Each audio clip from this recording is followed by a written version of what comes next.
What's up, everyone? This is Noa Dalzell, and I'm here after the Celtics' 138-129 win over the Orlando Magic. They are back in the win column, back over 500. Great bounce back to a pretty abysmal loss on Friday night. And there's a lot to like. A lot of guys had great performances. We'll talk about all of that in just a moment. Jaylen Brown with the flush. Tatum the drive. Tatum the finish. It is banner 18. The mission commanded is mission accomplished. So just 2 nights after the Celtics drop a game to the Brooklyn Nets at home, leading Jaylen Brown to call out the team's effort and kind of say that they were just going through the motions, they came out swinging in this one, and this was a shorthanded Magic team without Paolo Banchero, without Jalen Suggs, without Wendell Carter.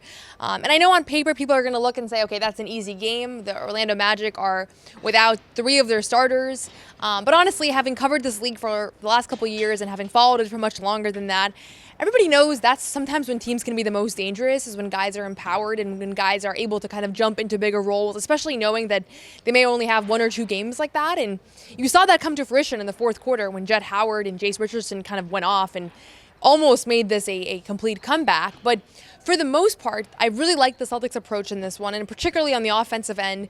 They finished the first half with 80 points, and a lot of it was getting out in transition, getting stops, a really good offensive process. But I do think that the difference in this game, and my most encouraging takeaway in this one, was the guys that had been relegated to smaller roles in recent weeks and have been kind of playing in the shuffle of like, one day you have an opportunity, one day maybe that opportunity is pretty limited. Those guys handled it really well. And Sam Hauser, somebody that we all know he's been struggling immensely. Entering tonight, he was shooting 20% from 3 on the season in November. And in this game, he has 14 points. He's 4 of 7 from 3. And overall, like, that was one of the keys in that second quarter to powering a really massive second quarter. Sam Hauser hits back-to-back threes. Anfernee Simons, who it's been well chronicled how Anfernee Simons went from being the go-to scorer in Portland for the last 2 years to a guy who doesn't know if he's going to play 6 minutes and a half or if he's going to play 35 minutes on the night. Like, that's fluctuated quite a bit, and now for the last couple of games here, he's finding an offensive rhythm. I mean, for him to go 8 of 11 from the field, really impressive, right? Because his shot profile is difficult, and he's creating his own shot oftentimes, and Jaylen Brown once again went down with foul trouble. He picked up 2 early fouls, got a tech, was all frustrated, and then Anfernee Simons comes in and really gave them a boost. Was the leading scorer at the half with 16 and was kind of the difference maker in that period to help the Celtics get going. And so at their best, the Celtics are going to have depth, and they're going to have guys that come off the bench and give them a big boost. And Sam Hauser can be one of those guys. We all know that he's an elite shooter. He's one of the best shooters in the game.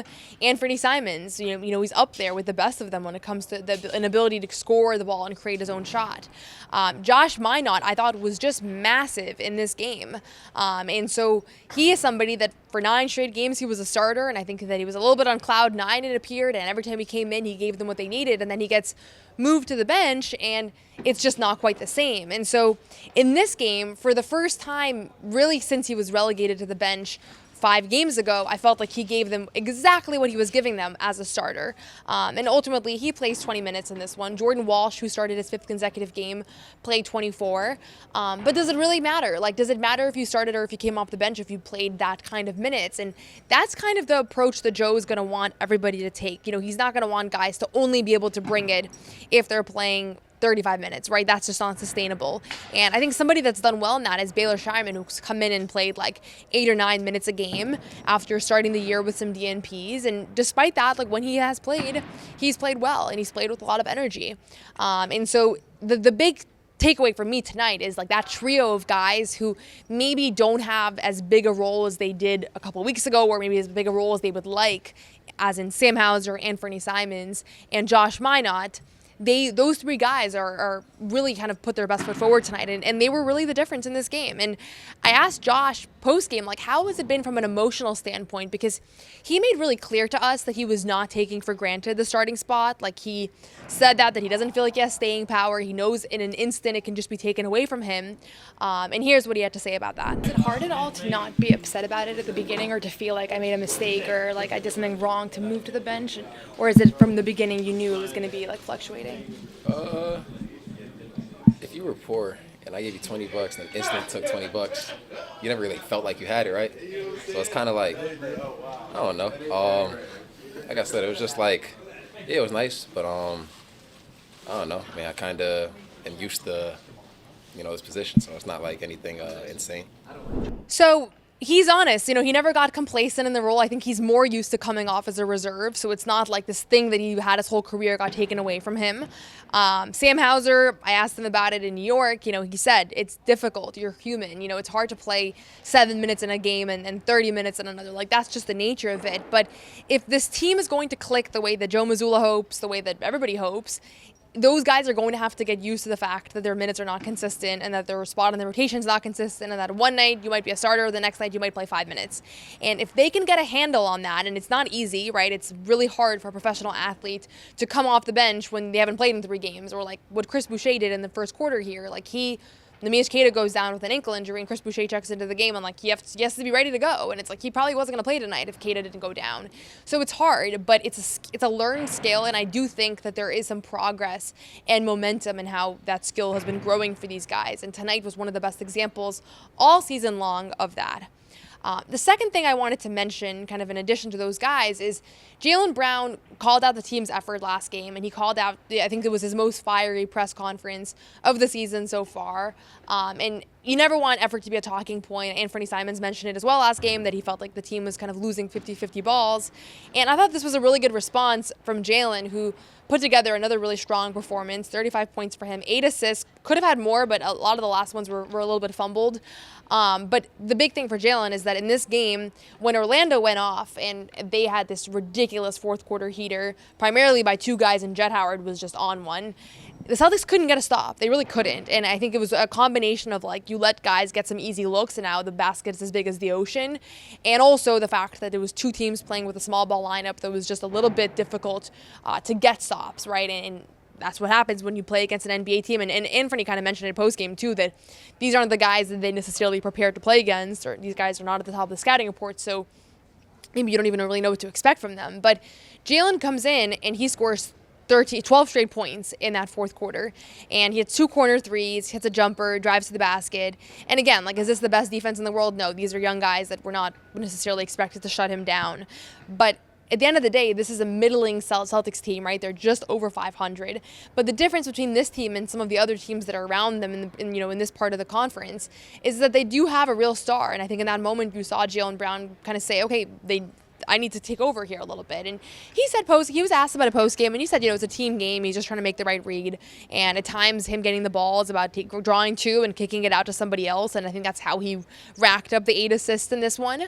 But at the end of the day, they needed baskets in that fourth quarter stretch when Orlando was scoring at will. And he gave them that. And that's how they fended off the run. And sometimes that gets lost, that gets forgotten. And when you look at, okay, how did they survive 22 points from Jett Howard in the fourth quarter?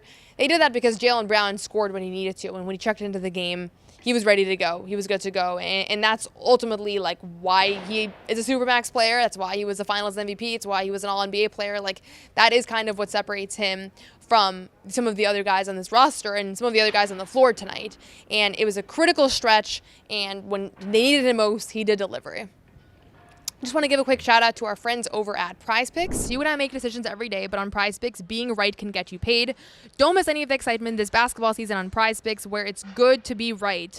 There are some players that have been going absolutely crazy. You look at a Luka Doncic, you look at a Steph Curry, who has just been playing out of his mind, Kevin Durant, Austin Reeves, all these guys, you can pick more on them. PrizePicks is simple to play. Just pick more or less on at least 2 player stats. If you get your picks right, you could cash in. Play PrizePicks to get action on basketball in more than 40-plus states, including California, Texas, and Georgia. On PrizePicks, how you play is up to you. If you want flexibility, choose FlexPlay, where you can get paid even if one of your picks misses. And if you want the biggest payout, go for the power play. No matter your play, PrizePicks is a great way to put your takes to the test. Download the PrizePicks app today and use code CLNS to get $50 in lineups after you play your first $5 lineup. That's code CLNS to get $50 in lineups after you play your first $5 lineup. PrizePicks, it's good to be right. The last thing that I wanted to mention is there's been a lot of scrutiny regarding this Celtics backcourt so far this season, and rightfully so. I think Derrick White and Payton Pritchard both came in with big expectations. A lot of people thought Derrick White was going to be an all-star. I heard all-NBA even floating around him. He has a big preseason. Payton Pritchard obviously coming off of a 6th Man of the Year campaign. And the big thing that both of these guys have going for them is that they're three-point shooters, right? And this team's hallmark has been three-point shooting. And obviously you lost quite a bit of shooters in Jason Tatum, Drew Holiday, Kristaps Porzingis, Al Horford, but 2 of your highest volume shooters remained on the roster. And then, as we all know, the year starts and they can't hit their threes at all. Like, massive slumps. Derek joked that it was kind of a competition of who was struggling more because both of them were struggling so much. And I do feel like the tides have turned a couple weeks ago. I do feel like they both started feeling a lot better, started playing a lot better. And last game, Derek really struggled. I thought that was one of Derek's worst games of the season. He bounced back beautifully in this one. 16 points, 3 blocks, 2 steals. A lot of times the stocks are an indicator of like how much of Derek's mojo is there, because ultimately, while it's great that he hit 2 of his 4 3-point attempts, and it's great that he was able to kind of convert around the basket and he hit some timely shots as well, like the fact that the stocks are there, that's his MO. Like that is quintessential Derrick White, right? Is when he's swatting shots, when he has his chase down blocks, when he's in passing lanes. And I don't necessarily think that this has been a bad defensive year for Derrick by any means. He's kind of been his usual self all season long. But in Friday night against that Brooklyn game, like I think that his offensive struggles started seeping into his defense a little bit, or at least he didn't have those like trademark moments that infuse the Garden with life and infuse him and his teammates with life as well. And so Derrick got back to himself in this game, and that was obviously important for the Celtics. It's important for what they're able to do defensively. It's game-saving plays, like 5 stocks. Sometimes that's the difference in 8 or 10 points in a basketball game, right? So really kind of important stuff from him, and then obviously the offensive rhythm seemed to be there as well. I thought Payton Pritchard did a really good job offensively as well. He didn't have a great, a big 3-point shooting game. Like he's had some games this season where he really caught fire from the outside. He only made 1 3, attempted 4, but finished with a really nice balanced stat line, took care of the ball, 19 points for him, 8 assists. So that's the kind of night you're going to want to see from Payton Pritchard on a routine basis. And again, no Jalen Suggs. Like that's a guy that would have disrupted the backcourt a little bit. But ultimately, like you need more and more continuity with the backcourt. Like you need to see Derrick and Payton consistently putting together big performances. And I don't mean like go for 30, right? Derrick had 16 in this one. Like that's fine. But he played like himself. He played with a pep in a step, but he played with some joy. And ultimately, Jaylen Brown's going to score his. Like he's shown pretty much all season long that he's as consistent a scorer as they come. But he's going to need his guys with him. And Anfernee's become more reliable on that front. But Derrick and Payton are going to continue to be the engine of this team. So the big looming thing from this one is that Keita does go down in the first quarter with an ankle injury. And I don't know what that's going to mean for him longer term. I don't know. Joe didn't have an update for him. The Celtics just released that he was questionable to return with a left ankle sprain. I didn't see him in the locker room, but he was pretty hobbled heading, going down the tunnel. So we'll see if he's out for a couple of games or if longer than that, or if by some miracle this was just one of those ankle sprains that just needs a couple of days and he'll be ready to go on Wednesday. But regardless of what happens here, he's probably going to miss some time, and therefore there's going to be some opportunities for other guys. Josh Minott certainly made a case for getting a more extended run here. He was awesome in this one, but there's going to be a challenge when they're facing bigger teams with real traditional centers, which there were none of those on the court tonight. So that's the one kind of damper on this game. Otherwise, a really good win for a Celtics team that I think desperately needed this one.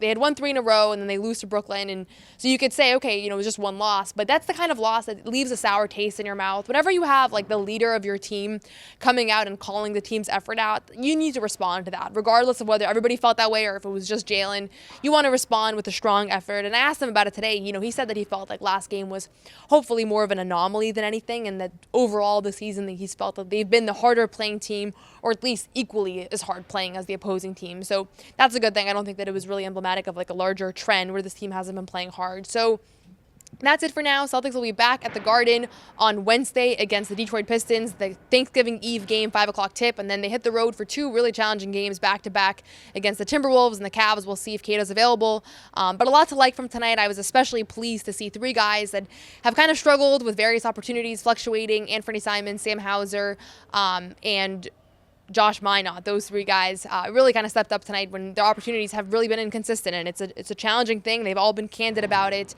but tonight they were able to show that even if their minutes are not quite consistent, or sometimes they start, sometimes they come off the bench, they're able to kind of put together a strong performance.